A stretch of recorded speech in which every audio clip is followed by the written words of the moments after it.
When I was a K-pop fan in back in 2018-19, I remember going to extra classes. And in those classes, I had friends who also liked K-pop. We used to ask each other all the time, "Do you have any new videos or pictures today?" Because where I lived, having an internet connection wasn't easy back then. So we would exchange content whenever we had the chance, and even if it was just one short video, we would be so happy. Then we'd keep rewatching it over and over again for a whole week or even more. I had a tablet and I used to collect every single photo or video I had on my phone and then send it to my tablet. I feel like this is something a lot of fans think about but don't always talk about.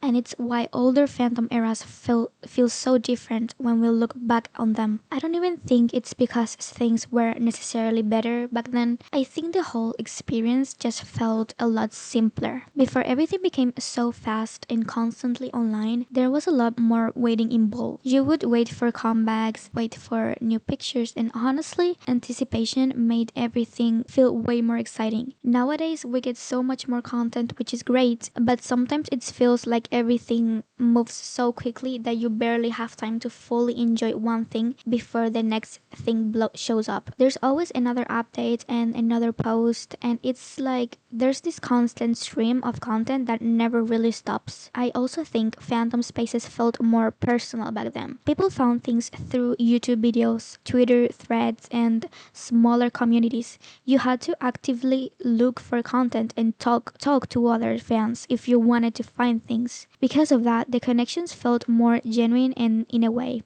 Another difference is that fandoms used to feel more separate from everyday life. You would log in, spend some time enjoying your fandom, and then log off. Now it feels like it follows you everywhere through notifications, short form content, and endless scrolling. It's always there, which can be fun, but it also changes how we experience things. Even music releases feel different now. It's not just about albums and comebacks anymore. There are constant updates in between that keep everyone engaged. That's amazing because we fans have more access than ever before, but it also creates a completely different rhythm. At the end of the day, I don't think one era is better than other. They just feel different. I think what a lot of people miss is the slower pace, the excitement of waiting, and how special moments felt when they finally arrived. There was more time to sit with the things, more time to appreciate them before moving on. Maybe that's why older fandoms eras feel so nostalgic.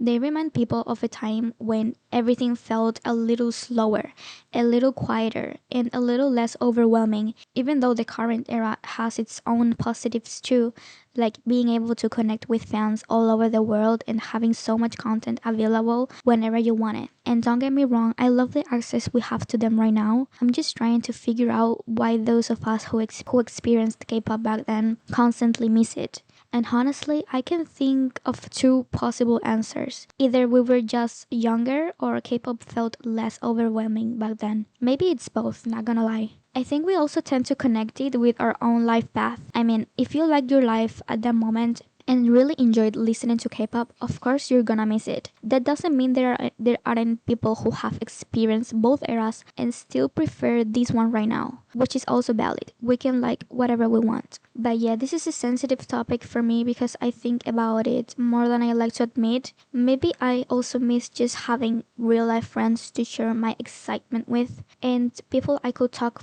for hours about music videos or a photo card I pulled from an album. Back then, I didn't realize how having people to share your interest with was such a big part of enjoying K-pop. Now I do a lot of things on my own and when it comes to K-pop related stuff and I still enjoy it, but as humans, we always tend to want more and more and it's hard to be fully satisfied with what we have. Thank you so much for listening.